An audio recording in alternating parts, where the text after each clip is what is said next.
야곱아, 너를 창조하신 여호와께서 지금 말씀하시느니라. 이스라엘아, 너를 지으신 이가 말씀하시느니라. 너는 두려워하지 말라. 내가 너를 구속하였고 내가 너를 지명하여 불렀나니 너는 내 것이라. 네가 물 가운데로 지날 때에 내가 너와 함께 할 것이라. 강을 건널 때에 물이 너를 침몰하지 못할 것이며 네가 불 가운데로 지날 때에 타지도 아니할 것이요 불꽃이 너를 사르지도 못하리니 대저 나는 여호와 네 하나님이요 이스라엘의 거룩한 이요 내 구원자임이라. 내가 애굽을 너의 속량물로 구스와 스바를 너를 대신하여 주었노라. 네가 내 눈에 보배롭고 존귀하며 내가 너를 사랑하였은즉 내가 네 대신 사람들을 내어주며 백성들이 네 생명을 대신하리니 두려워하지 말라. 내가 너와 함께하여 네 자손을 동쪽에서부터 오게 하며 서쪽에서부터 너를 모을 것이며 내가 북쪽에게 이르기를 내놓으라. 남쪽에게 이르기를 가두어 두지 말라.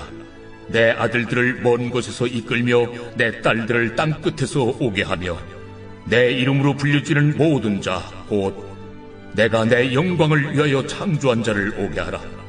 그를 내가 지었고 그를 내가 만들었느니라. 눈이 있어도 보지 못하고 귀가 있어도 듣지 못하는 백성을 이끌어내라. 열방은 모였으며 민족들이 회집하였는데 그들 중에 누가 이 일을 알려주며 이전 일들을 우리에게 들려주겠느냐? 그들이 그들의 증인을 세워서 자기들의 옳음을 나타내고 듣는 자들이 옳다고 말하게 하여 보라. 나 여호와가 말하노라. 너희는 나의 증인 나의 종으로 택함을 입었나니 이는 너희가 나를 알고 믿으며 내가 그인 줄 깨닫게 하려 함이라. 나의 전에 지음을 받은 신이 없었느니라. 나의 후에도 없으리라. 나 곧 나는 여호와라. 나 외에 구원자가 없느니라. 내가 알려주었으며 구원하였으며 보였고 너희 중에 다른 신이 없었나니 그러므로 너희는 나의 증인이요 나는 하나님이니라. 과연 태초로부터 나는 그이니 내 손에서 건질 자가 없도다. 내가 행하리니 누가 막으리요? 너희의 구속자요 이스라엘의 거룩한 이 여호와가 말하노라. 너희를 위하여 내가 바벨론에 사람을 보내어 모든 갈대아 사람에게 자기들이 연락하던 배를 타고 도망하여 내려가게 하리라. 나는 여호와 너희의 거룩한 이요 이스라엘의 창조자요 너희의 왕이니라. 나 여호와가 이같이 말하노라. 바다 가운데 길을 큰 물 가운데에 지름길을 내고 병거와 말과 군대의 용사를 이끌어내어 그들이 일시에 엎드러져 일어나지 못하고 소멸하기를 꺼져가는 등불 같게 하였느니라. 너희는 이전 일을 기억하지 말며 옛날 일을 생각하지 말라. 보라, 내가 새 일을 행하리니 이제 나타낼 것이라. 너희가 그것을 알지 못하겠느냐? 반드시 내가 광야의 길을 사막의 강을 내리니 장차 들짐승 곧 측량이와 타조도 나를 존경할 것은 내가 광야의 물을 사막의 강들을 내어 내 백성 내가 택한 자에게 마시게 할 것임이라. 이 백성은 내가 나를 위하여 지었나니 나를 찬송하게 하려 함이니라. 그러나 야곱아, 너는 나를 부르지 아니하였고 이스라엘아, 너는 나를 괴롭게 여겼으며 내 번제의 양을 내게로 가져오지 아니하였고 내 제물로 나를 공경하지 아니하였느니라. 나는 제물로 말미암아 너를 수고롭게 하지 아니하였고 유향으로 말미암아 너를 괴롭게 하지 아니하였거늘 너는 나를 위하여 돈으로 향품을 사지 아니하며 희생의 기름으로 나를 흡족하게 하지 아니하고 내 죄중으로 나를 수고롭게 하며 내 죄악으로 나를 괴롭게 하였느니라. 나 곧 나는 나를 위하여 내 허물을 도말하는 자니 내 죄를 기억하지 아니하리라. 너는 나에게 기억이 나게 하라. 우리가 함께 변론하자. 너는 말하여 네가 의로움을 나타내라.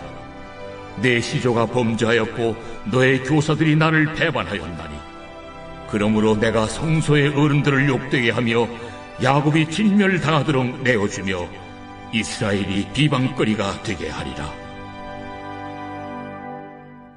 이게 미국에서 실제로 있었던 사건이고 워낙 인상적인 사건이라 이 영화로까지 만들어진 일이 있었는데요. 미국의 아론 렐스톤이라는 청년이 있었습니다. 이 청년의 취미가 시간만 나면 암벽을 등반하는 거였는데 어느 공휴일에 늘 그랬던 것처럼 아무한테도 알리지 않고 블루존 캐년이라는 곳으로 등반에 나선 거예요. 그런데 그날 암벽 등반을 하던 와중에 바위를 잘못 밟아서 그만 절벽 아래로 굴러 떨어졌습니다. 그런데 떨어지다가 하필이면 오른팔이 거대한 바위와 절벽 사이에 딱 껴버린 거예요. 아무리 빼려고 해도 빠지질 않는 거죠. 그 꼼짝을 못하는 상황이 된 거예요. 그런데 더 큰 문제는 뭐냐면 떨어진 장소가 절벽과 절벽 사이라서 지나가는 사람들이 볼 수가 없는 곳에 떨어진 거예요. 굉장히 절망적인 상황에 빠진 거죠. 그런데 중요한 건 이 청년이 포기를 안 해요. 그래서 그날부터 버티기에 들어가는데 가져온 물을 아껴 마시면서 무려 5일을 버팁니다. 그런데 5일이 지나봐도 결국 사람을 만나지 못해요. 그리고 가져온 물이 뚝 떨어지게 됩니다. 그러니까 이 상태로 있으면 그냥 거기서 죽어야 되는 거예요. 그러자 이 청년이 현실을 직면하고 굉장한 결심을 하게 되는데 그게 뭐냐면 바위 틈에 낀 자기 팔을 스스로 자르기로 결정한 거예요. 그래서 실제로 스스로 자기 팔뼈를 부러뜨린 다음에 자기 팔을 절단합니다. 그 생각만 해도 그 고통이 어떠했을지 너무 끔찍한데 너무너무 힘들게 바위를 빠져나왔어요. 그런데 빠져나오고 보니까 산 넘어 산인 거예요. 왜냐? 자기가 조난당한 곳에서 차까지 가려면 20m 높이에 수직에 가까운 절벽을 한 손으로 등반해야 되는데 거의 불가능에 가깝거든요. 그런데 만약에 그게 성공한다고 해도 27km를 더 가야 자동차가 있는 곳에 도착할 수 있는 거예요. 이게 생각만 해도 숨이 턱 막히는 절망적인 상황이라 포기할 법한데 이 청년은 포기를 안 해요. 그래서 한 손으로 암벽 등반을 시도합니다. 그리고 실제로 굉장히 많은 거리를 이동해요. 그런데 다행히도 그 중간에 등반객을 만나면서 구조를 받게 되는 거예요.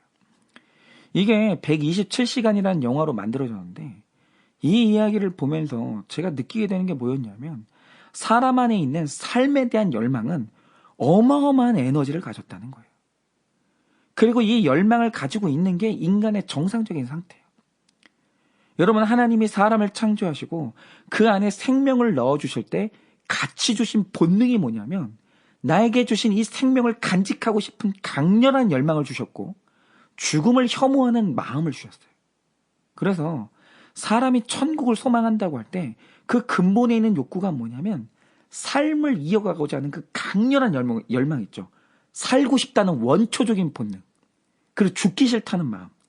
이게 바로 구원을 사모하는 마음의 토대인 거예요. 그래서 살아있는 모든 것은요. 만약에 내가 죽게 됐다고 할 때 두려운 것이 그 정상이에요. 그리고 살고 싶어야 돼요. 이게 자연스러운 겁니다. 그런데 정말 이상하게도 지구상에 존재하는 모든 생명체 중에 삶보다 죽음을 더 소망하면서 자살이라는 방법으로 죽는 존재는 인간밖에 없어요. 여러분, 생명체 중에 자살하는 생명체가 있습니까? 없습니다. 그 본성에 반하는 거예요. 인간만 이러는 거예요. 이거는 인간만 가진 아주 특이한 특이점인데 그러면 왜 인간은 스스로를 파멸하는 이상한 행동을 하는가? 그건 인간이 만물 중에서 가장 죄의 영향을 많이 받았기 때문이에요. 여러분, 인간이 악해진다고 할 때 그 악의 끝이 뭔지 아세요? 자기 파멸이에요. 여러분, 사람이 누군가를 향해 너무너무 미워하면은 복수심을 가지게 되거든요. 그런데 그 복수심이 머리 끝까지 차면 그때 하는 게 자살이에요. 자살만큼 무서운 복수가 없거든요. 여러분, 그리고 사람의 교만이 하늘 끝에 닿으면 작은 수치가 자살로 이어져요. 그리고 사람은 자기 이기심이 가장 깊어질 때 서슴없이 택하는 게 자살이에요. 그래서 자살은 가장 깊은 죄의 결론입니다. 그래서 여러분, 이 자살이 얼마나 파괴적인 결과를 가졌냐면 한 사람이 자살하면 자기만 파멸하는 게 아니에요. 누군가 자살하면 최소한 8명이 그 자살에 영향을 받습니다. 그래서 그 영향을 받은 8명은 평생 우울증에서 고통받아야 되고 심지어 따라서 자살을 하는 일까지 일어나는 거예요. 그런데 가만히 보면 죽음의 형태는 자살과 똑같아요. 그런데 완전히 정반대의 결과를 가져오는 죽음이 있어요. 그게 바로 희생이에요. 제가 얼마 전에 TV를 보다가 이 시신을 부검하는 법의학자의 인터뷰 내용을 본 적이 있는데, 이 시신을 부검하는 직업이 평범한 직업은 아니잖아요.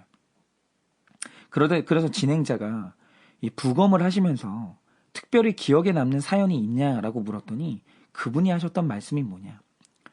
어느 날 웬 24살의 젊은 여성이 전신에 화상을 입고 죽어서 왔더라는 거예요. 그래서 아니 이 젊은 여자가 왜 이렇게 됐냐고 물었더니 이 여성이 엄마예요. 그런데 이 여성의 집에 불이 났는데 그 집에 어린 딸이 같이 있었던 거예요.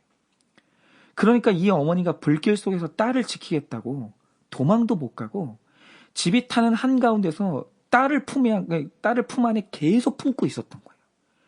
그래서 결국 그 어머니가 화상으로 사망했는데 그 품에 있었던 딸은 화상 하나 없이 살아난 거예요. 그런데 나중에 이 여인의 사연을 듣고 더 가슴이 아팠던 게 죽은 이분이 이 고아였던 거예요.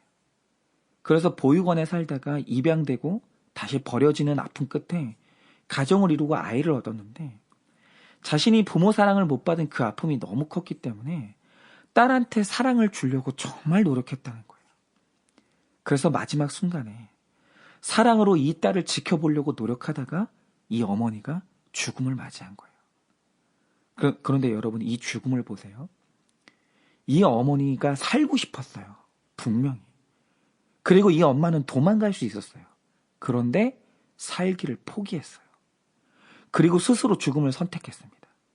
그런데 신기한 게 뭐냐면 이 어머니가 스스로 죽음을 선택했는데 이 죽음 때문에 누군가가 트라우마와 우울증에 빠진 게 아니라 한 생명이 살아났고 온 세상이 이 감동을 얻었어요. 왜냐하면 스스로 선택한 죽음이지만 이 죽음은 자살이 아니라 희생이거든요.